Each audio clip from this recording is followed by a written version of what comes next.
మా ఛానల్ నుంచి వచ్చే లేటెస్ట్ అప్డేట్స్ పొందడానికి ఛానల్ ను సబ్స్క్రైబ్ చేయండి మరియు బెల్ సింబల్ ను క్లిక్ చేయండి.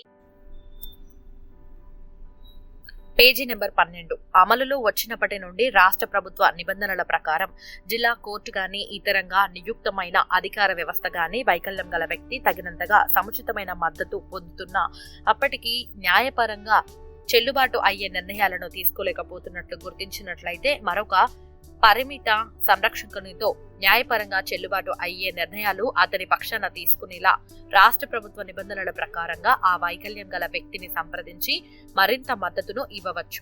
అట్టి మద్దతు అవసరమై పరిమిత సంరక్షత్వం మళ్లీ ఏర్పాటు చేసే అవసరం ఉన్న వైకల్యం గల వ్యక్తి విషయంలో జిల్లా కోర్టు లేదా ఇతర నియుక్త అధికార వ్యవస్థ ఆ అవసరాన్ని సమీక్షించి అట్టి మద్దతు స్వభావ విధానాలను నిర్ణయించి ఆ వ్యక్తికి సంపూర్ణ మద్దతు కల్పించాలి.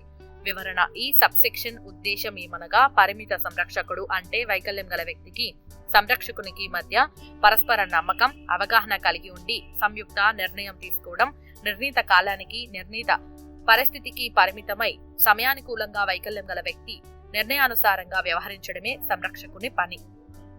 2. ప్రస్తుతం అమలులో ఉన్న ఏ ఇతర చట్టాలు నిబంధనలకు అనుగుణంగానైనా నియమింపబడిన ప్రతి సంరక్షకుడు ఈ చట్టం అమలులోకి వచ్చినప్పటి నుండి వైకల్యం గల వ్యక్తికి సంరక్షకుడిగా ఉన్న వ్యక్తి పరిమిత సంరక్షకునిగా వ్యవహరిస్తాడు. 3. సంబంధిత అధికారి న్యాయ సంరక్షకుని నియమించడంపై వైకల్యం గల ఏ వ్యక్తికైనా అసంతృప్తి గాని బాధ కలిగిన పక్షంలో అతడు రాష్ట్ర ప్రభుత్వం పేర్కొన్న తగిన అప్పీలు నివేదన అధికార వ్యవస్థకు అప్పీలు నివేదన సంస్థకు చేసుకోవచ్చును. మద్దతు ఏర్పరిచే అధికార నియామకం. 15. కమ్యూనిటీలో కదలిక తీసుకురావడానికి వైకల్యం గల వ్యక్తులకు న్యాయపరమైన హోదాలో మద్దతునిచ్చే విషయంపై సామాజిక స్పృహ కలిగించడానికి సంబంధిత ప్రభుత్వం ఒకరు లేదా ఎక్కువ అధికారులను నియమించాలి. 2. సబ్సెక్షన్ 1 క్రింద నియమించబడిన అధికార వ్యవస్థ సంస్థలలో నివసిస్తూ భారీ మద్దతు అవసరాలు గల వైకల్యం గల వ్యక్తులకు న్యాయపరమైన హోదాలో సముచితమైన మద్దతు ఏర్పాట్లు అవసరమైన ఇతర ఏర్పాట్లు చేయడానికి చర్యలు తీసుకోవాలి.